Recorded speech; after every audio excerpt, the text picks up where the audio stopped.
Bonjour à tous. J'aimerais partager avec vous un passage dans les Écritures qui se trouve dans l'Évangile de Marc au chapitre 2 et nous allons lire ensemble les versets 1 à 12. Quelques jours après, Jésus revint à Capernaum. On apprit qu'il était à la maison et il s'assembla un si grand nombre de personnes que l'espace devant la porte ne pouvait plus les contenir. Il leur annonçait la parole. Des gens vinrent à lui, amenant un paralytique porté par 4 hommes. Comme ils ne pouvaient l'aborder à cause de la foule, ils découvrirent le toit de la maison où il était, et ils descendirent par cette ouverture le lit sur lequel le paralytique était couché. Jésus, voyant leur foi, dit au paralytique : « Mon enfant, tes péchés sont pardonnés. » Et il y avait là quelques scribes qui étaient assis, qui se disaient au-dedans d'eux : « Comment cet homme parle-t-il ainsi ? Il blasphème. Qui peut pardonner les péchés si ce n'est Dieu seul ?» Jésus, ayant aussitôt connu par son esprit ce qu'ils pensaient au-dedans d'eux, leur dit : « Pourquoi avez-vous de telles pensées dans vos cœurs ? Lequel est le plus aisé de dire au paralytique : Tes péchés sont pardonnés, ou de dire : Lève-toi, prends ton lit et marche ? Or, afin que vous sachiez que le Fils de l'homme a sur la terre le pouvoir de pardonner les péchés, je te l'ordonne, dit-il au paralytique. Lève-toi, prends ton lit et va dans ta maison. Et à l'instant, il se leva, prit son lit et sortit en présence de tout le monde, de sorte qu'ils étaient tous dans l'étonnement et glorifiaient Dieu, disant : Nous n'avons jamais rien vu de pareil. Amen. Alors c'est un passage intéressant, on pourrait dire tellement de choses là-dessus, mais ce que je voudrais partager avec vous aujourd'hui, c'est la foi de ces hommes et surtout l'œuvre de Jésus dans la vie de ce paralytique. On voit donc ces 4 hommes qui vont amener cet homme handicapé, ils vont l'amener à la maison où se trouvait Jésus, la maison où vivait Jésus. C'était un peu le quartier général de Jésus, Capernaum, à ce moment-là de son ministère. Et donc ils vont l'amener, ils savent où le trouver parce que Jésus est là, il prêche la parole, il enseigne la parole. Et donc les foules s'amassaient puisque les hommes disaient de lui : on n'a jamais entendu parler un homme comme cet homme. Et c'était la réalité, ça l'est toujours aujourd'hui. Les paroles de Jésus sont pleines de grâce, sont remplies d'amour, d'espérance et de vérité. Et donc ces hommes amènent Jésus, amènent ce paralytique à Jésus. Ils vont découvrir le toit de la maison. C'était des toits faits en terre cuite et puis en argile, et avec des feuillages de palmiers, tout cela. Et puis ils vont faire descendre cet homme au pied de Jésus et ils vont l'amener au Seigneur. Et là, voyant cette foi, le Seigneur, qu'est-ce qu'il va faire ? Il va lui dire : je te le dis, tes péchés sont pardonnés. C'est assez étonnant parce que ces hommes sont venus en priorité pour que Jésus guérisse ce paralytique. Et ils avaient entendu parler des miracles de Jésus, mais Jésus va lui dire : tes péchés sont pardonnés. Et là, il y a des religieux qui sont autour et qui se demandent, on pourrait dire même légitimement quand même, mais comment cet homme peut-il pardonner les péchés ? Il blasphème, il n'y a que Dieu qui peut pardonner les péchés. Et Jésus va leur dire ceci, il va leur dire : qu'est-ce qui est le plus facile de dire ? Tes péchés sont pardonnés, ou lève-toi, prends ton lit et marche ? Très clairement, si on devait répondre à cette question, dire à quelqu'un tes péchés sont pardonnés, c'est quelque chose qui se passe dans l'invisible, on ne pourrait pas le constater.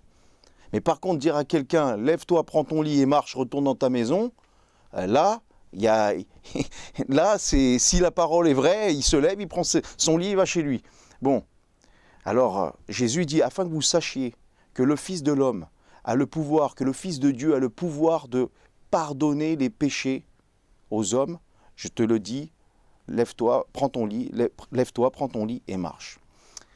Et donc Jésus ici nous montre non seulement qu'il est le Messie, mais qu'il est même le Fils de Dieu, qu'il est Dieu lui-même, qu'il a le pouvoir de pardonner les péchés. Et c'est à cela que je veux en venir aujourd'hui. C'est-à-dire que Jésus a tout pouvoir non seulement pour vous guérir, il peut vous guérir de toute maladie, mais il a surtout, et je veux dire, quand je dis surtout, c'est-à-dire que principalement ce que Jésus veut, c'est de pardonner vos péchés et de vous donner la vie éternelle. C'est pour cela que le Seigneur il est venu. Il est venu donner sa vie sur la croix afin que tous les péchés soient pardonnés. Et le fait même que l'Esprit de Dieu a ressuscité Christ d'entre les morts prouve que le sacrifice que Jésus a accompli à la croix a été accepté par Dieu. Et tous ceux qui placent leur foi, de la même manière que ces hommes, dans le Messie, dans le Christ, dans le Fils de Dieu, Jésus leur pardonne leurs péchés. cette parole est encore d'actualité. J'aime bien aussi ce verset 12 qui dit, ces hommes disent, la foule disent, on n'a jamais rien vu de pareil. Et on peut le dire par expérience, nous n'avons jamais rien vu de pareil que l'amour du Christ. On n'a jamais rien trouvé de pareil que les paroles du Christ. Jamais homme n'a parlé comme cet homme. Jamais des paroles comme celles que nous pouvons trouver dans la Bible sont remplies d'une telle grâce, d'une telle puissance. Parce que la parole de Dieu est puissante pour vous libérer de tout fardeau, de tout péché. Pour vous libérer de toute anxiété, angoisse, dépression, de toutes sortes de choses qui vous tiennent liés, tenus. Le Seigneur a le pouvoir de cela.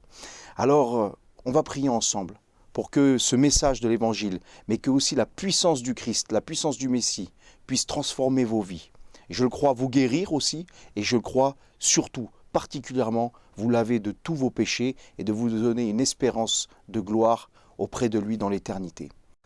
Seigneur, nous te bénissons pour ta parole, et nous la portons bien humblement, bien imparfaitement aussi, mais c'est toi qui agis dans les cœurs, c'est toi qui agis dans les vies.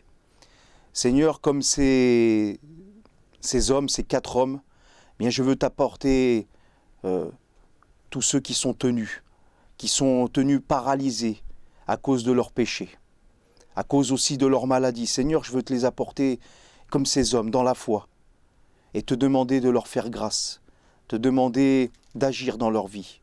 Ma prière, c'est que des âmes soient sauvées, que ceux qui puissent ouvrir ta parole soient interpellés, percutés, que leur cœur s'ouvre à l'Évangile, que la lumière pénètre dans les ténèbres des cœurs et fasse cette œuvre purificatrice et cette œuvre bienfaisante, ce pardon des péchés. Merci Seigneur, parce que je sais que tu es vivant et que tu as ce pouvoir, car tu es le Fils de Dieu, le Messie, celui que le monde attend, celui que les prophètes ont annoncé.